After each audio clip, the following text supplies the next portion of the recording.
People are burned out of politics right now, and it is affecting the pocketbooks of many famous political commentators like Ben Shapiro and Candace Owens and Tucker Carlson, but it is also changing the kind of content that they are putting out.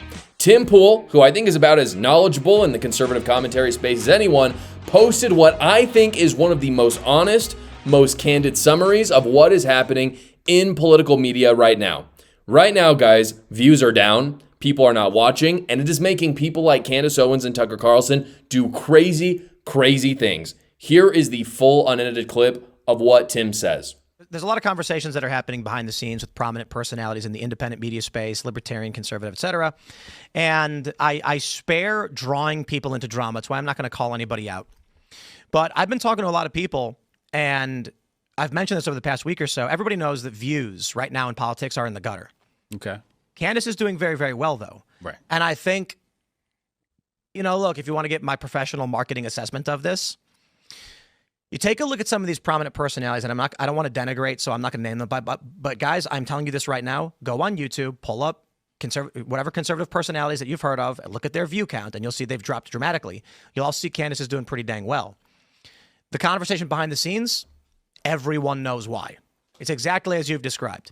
If people always need the next level. We've talked about this in the past about how they call Trump Hitler. It starts with saying, Trump is bad. Then Trump is racist. Then Trump is very racist. Then he's the most racist. Then he's almost as bad as Hitler. Then he's as bad as Hitler. Then he's worse than Hitler. Because if they write the same article, Trump is racist, nobody clicks it. So they got to give you it's the hit's got to get bigger. You don't feel it anymore. Behind the scenes, everybody is pissed off because they're like, I wish I was as evil as some of these people where I can just lie to get the views. But if you make a video where you're like, Marjorie Taylor Greene resigns, here are my thoughts. Everyone knows, everyone knows Marjorie Taylor Greene's resigning. So why are they going to watch you over anybody else? As more people enter the space, and we're at the back end of a political year, which was this year is ending and it was a non-political year. Views are going to be in the gutter, revenue is going to be down, and people are going to be feeling it. You got two choices. Stay true, dance with the ebb and the flow. Next year's midterms, views will start increasing for political content. You got three choices. Pivot and try and do non-political stuff, cultural stuff that may be of general interest. I think we've tried doing that quite a bit throughout the past several years, knowing this cycle. So that's why some of our videos, like Solar Storm videos, like 200,000 views. But we've always had those guests on. Your third option. Roll with it, baby. France wants to kill me. There's an Israeli in it. The White House knows. I'm fleeing, and then he is absolutely correct. And in my 1/100th of a size experience, I am seeing this. There are cycles to this. You may see a political content creator go out there, get 10,000 new subscribers in a year. But what you're not seeing is that 6 months out of that year, they're not getting any of it. They're getting literally zero. And then 6 months, they're getting 10,000 subscribers. They're getting all of it. And that's not what you're seeing because, again, these things ebb and flow. Pew Research has confirmed this, by the way. What you're seeing right now, you can see U.S. adults are less likely to follow the news closely than they were in 2016 by a massive margin. In 2016, it was 51% that followed this closely. Now it is 36%, which is really low. And if you look at that across age groups, it is consistent. The younger you are, the less you care about the news. That's just how it is. People who are 65 plus are fairly still interested. They've lost 13% interest. But if you're 18 to 29, which is my age group, you've gone from 27% who follow the news to 15%, which is essentially nobody at all. And it's hard. As Tim Pool said, you've got a few choices with all of this. You can be true and you can just weather the storm and do your best, or you can do what Candace Owens does. And it's not a secret to anybody in this space why her and Tucker Carlson and Nick Fuentes do so well, because they do well. You hear this from them all the time. You hear it from their supporters. Oh, they must be telling the truth. They must be on top because they're getting so many views. Their political opinions are correct. That is not true. They thrive in the offseason because they make up the news. They don't wait for the news to happen. They fabricate it because there is no news right now. That is why people like Nick Fuentes, for example, are so popular. Do you think that Nick Fuentes is the guy that you go to hear about midterm news, for example? Of course not. That's the point that Tim Pool is making. In the offseason, that's when they thrive. In the on season, you listen to Ben Shapiro, you go to Tim Pool, this channel to a smaller degree, you go for actual news. But when there is no actual news, where do you go to? You go to the people who are being dishonest, who fabricate it. When that isn't happening, when there's no news, the conspiracy theorists win. If you don't believe me, here is a clip from Candace's show just this week claiming that Turning Point USA murdered Charlie Kirk, and she's been having dreams about it, so it must be true. I've been telling you guys, I have been having a lot of dreams, and the dread that Charlie felt in 2018, I have been feeling. I felt it leading up to Charlie's assassination. I pulled my children out of school. I was having this dreams and visions about bees and organization that was happening in America.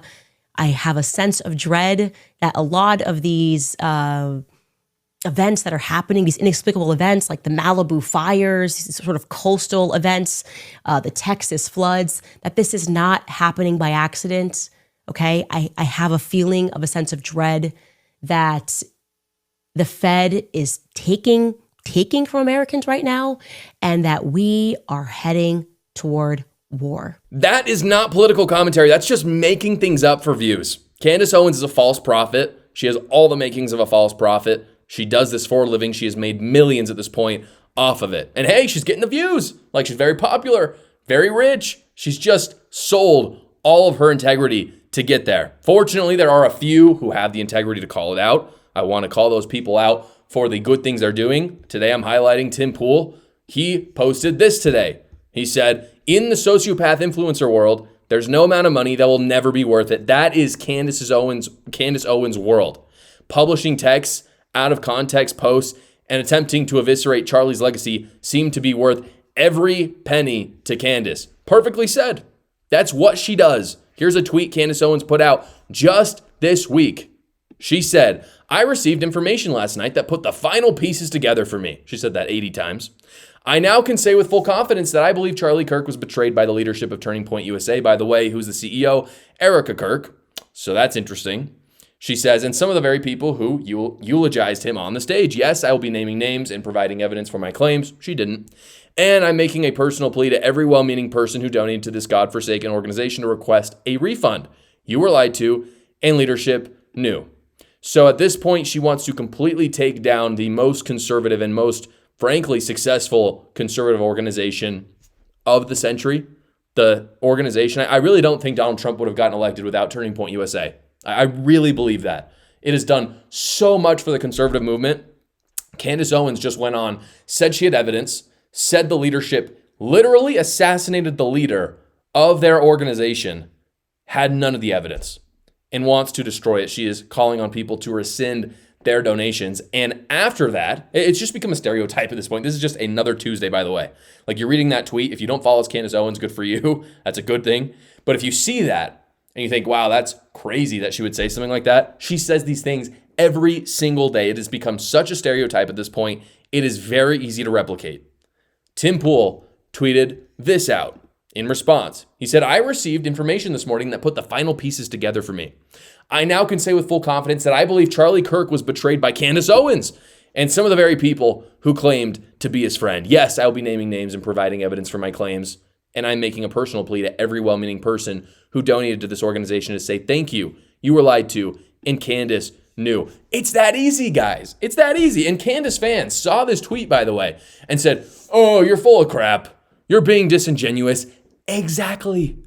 That is what Candace Owens has done every single day. Good on Tim Pool for finally calling it out. Tax season is right around the corner. I know it sucks, but fortunately I partnered with Quick Tax America, who makes it very, very easy. In honor of the 150th anniversary of our country, they're doing all federal tax returns for only $76. $17.76, $76. That's right. They do all the work for you. You don't have to. All you have to do is fill out a 15-minute questionnaire and hop on a 15-minute call with a tax professional, and they do all the rest of the work for you. Last year, they got the average return $3,000 back. And again, they did all the work for you. So $76, you actually make over $2,000 when you go with Quick Tax America. Go check them out right now once you get those tax documents. The link is in the description below. Massive win for Republicans in Tennessee last night, guys. Democrats ran an AOC-style socialist in the Nashville area. Safe to say, it did not go well. She got clobbered. Here are the results. You can see that Matt Van Epps won by about 9% in the 7th district in Tennessee. 53.9% of the vote, 45% of the vote went to Afton Ben, who is the socialist. As you'll notice, this was a Trump plus 22 district. So 9% is not 22, and this has some Republicans in a panic, some Democrats saying that they're making progress in Tennessee. This is what they're saying. They're wrong, by the way, but I'll show you what they're saying anyway. This person tweeted out, Tennessee's 7th special election replicated nationally in my model. And what they're saying is if the same levels of turnout happened in the midterms, Democrats would win the midterms with 248 seats. Republicans would have 187. This is what that map would look like. Here's why I'm not worried, guys. What this swing represents is actually incredibly normal for both midterm and special elections. The reality is, elections are never won by persuasion. We like to say they are. There's a small percentage, and maybe in really, really tight elections, that could be true. But as I'll show you, the socialist who ran against this Trump-endorsed candidate is loony. So if you want to talk about persuasion, guys, that's not what happened here. It was not persuasion. It's about turnout. Turnout is what matters, right? And so, again, she didn't convince Trump to vote for her. What she did have was turnout. And that's what happens when you have a really radical candidate. Sometimes you get that strong base to show up on a night when most people aren't going to show up, like a special election. People just don't show up to special elections. Also, my understanding was that the weather was quite bad last night in the Nashville area. That could explain why turnout was lower for Republicans.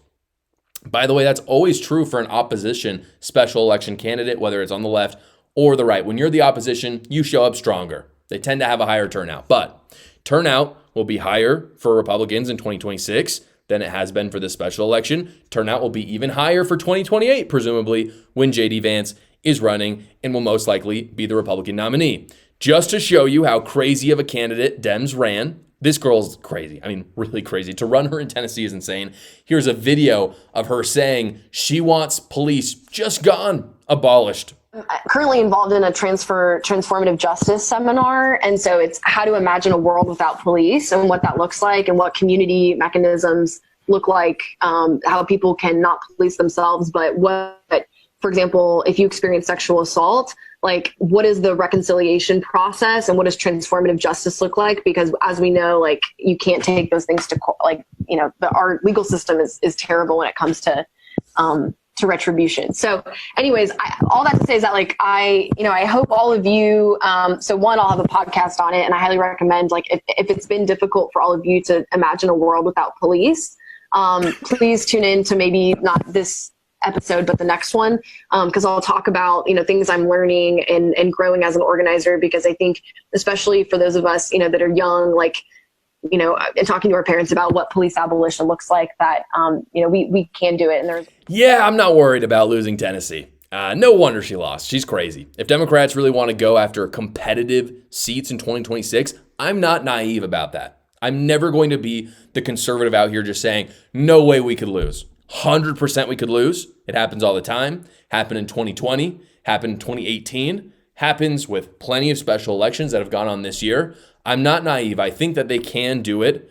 I just think that Republicans need to be on their guard and that Democrats are not going to do it with these kind of people. They're not going to do it with people like that. Hey guys, I want to invite you to subscribe to my new Substack. Substack is a weekly newsletter that comes right to your email and it's completely free to you. I write about things I'm not able to get to on the show or things that I would get censored for talking about, but Substack's fantastic. They never censor me. Go check it out right now. The link is in the description below.